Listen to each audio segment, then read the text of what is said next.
Innocence is often laughed or scoffed at in our world today.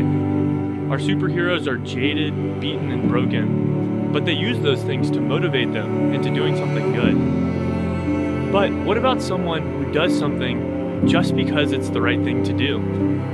What about someone who fights for truth, freedom, and justice? Not because they are inherently wounded or broken, but just the opposite. Because they are healthy, strong, and innocent. In the movie Wonder Woman, Gal Gadot plays Diana Prince, who is raised on a hidden island inhabited solely by Amazonian women. Diana grows up in a feminine version of Sparta, where all citizens are trained from a young age to ride, shoot, and fight for their homeland. And although she is raised in a militaristic culture, Diana never experiences war. In fact, she lives peacefully within the beautiful shores of her island paradise. And she grows up in a state of original innocence that mirrors Eve in the Garden of Eden, incapable of hurting or using those whom she loves. But of course, as we all know from Genesis, paradise does not last forever. Eventually, war finds its way to the island, bringing with it death and tragedy, compelling Diana to leave paradise and attempt to restore order to a world that has fallen into complete chaos. After finding an ancient and powerful sword, she sails away with Chris Pine's character Steve, who, unlike the innocent Diana, is a very worldly man. Steve is an American pilot and spy, who also wants to end the war, but sees gray in the black and white world of Diana. We can't save everyone in this war. This is not what we came here to do. No, but it's what I'm going to do. Diana's innocence, rather than making her foolish or naive, allows her to see past the blur and the gray of a world that is entrenched in war and sin. She sees differently. She recognizes at her most foundational level that this world is not about her, but instead something more. She has an instinctive love for the forgotten and for peace. She has a natural inclination to help the weak and to fight for justice. She possesses a fierce love that manifests itself in constant action, which is contrasted by the war generals and commanders who sit back and talk shop while real people are dying. Diana will go to the ends of the earth to save another, because she has already forgotten about herself. She is grounded in her own identity and goodness, which allows her to step outside the normal self-centered concerns and focus on the value of each person, big or small. But at one point, her innocence is dulled, and her world becomes the gray blur that Steve sees. Diana wavers and is unsure of what it is she's supposed to do. However, it is the very man who blurred her vision that will make things clear for her once again. His sacrificial love aligns her heart, and she is given the strength to destroy the enemy once again. The movie ends with the fall of the Central Forces, and Diana returning peacefully to a free France. Ironically, to a building filled with statues and paintings of another woman who once saved France from her enemies. A young, innocent girl who asked that an unknown sword be pulled from the depths of a church where no one had gone in for many years, and then marched for war. Joan of Arc was only 13 when she began having apparitions of saints during her daily prayers. They told her to go to war and save France.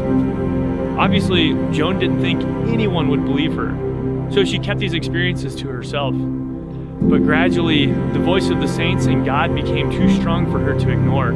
So out of obedience, Joan set out to speak with the king in hopes of saving her beloved France. However, the visions of a 13-year-old girl are seldom taken seriously by kings, and Joan was initially dismissed as a crazy visionary. The supporters of King Charles despised the idea of France being led by the visions of a young peasant girl and set up a trap to unveil Joan's lunacy. Before Joan was to meet the king, the royal staff disguised Charles as a regular member of the court and placed a fake Dauphin on the throne. Joan, who had never met Charles before, walked across the room, completely bypassed the fake Dauphin, and knelt before a random bystander in the crowd. It was Charles. Needless to say, he quickly started believing in Joan's mission and sent her into battle. And it's unlikely the English military planners were prepared to fight an army of God led by a teenage girl hearing voices from the beyond. But that's exactly what happened. At Orleans in 1429, and for the next year or so, Joan's army ran rampant against the English and their allies, all the while elevating and challenging the men around her to live better and more virtuous lives that would honor the women they were fighting for to protect back home. Joan would lead France to finally reclaim their homeland, but not without paying a very hefty price. She was shot twice in battle and eventually was captured by Burgundian troops who sold her to the English. For nearly a year, Joan was left alone in a tower, imprisoned in chains. She wore male soldiers' armor to protect her modesty, but she was routinely mocked and berated as a cross-dresser and a heretic, until finally she was illegally put on trial for heresy, witchcraft, and other fabricated crimes.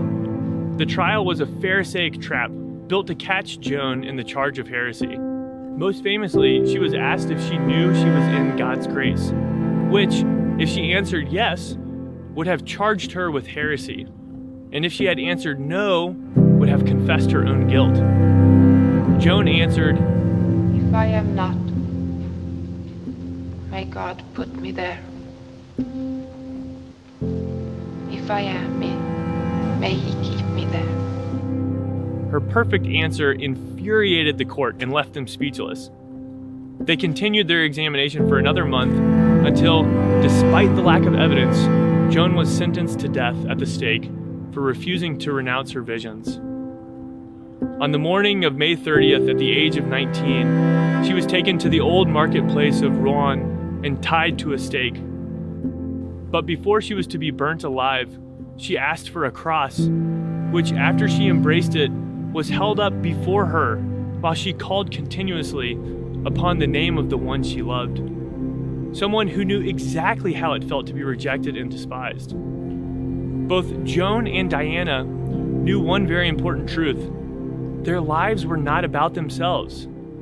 They both knew that their lives were in service to something bigger. And rather than that realization taking away from their personal identities and making them unmemorable, they became two of the most iconic women in history. Women who at times were mistrusted and led astray by men, but rather than pandering to them, trying to put them in their place, or becoming emotionally dependent on them, they ran alongside them.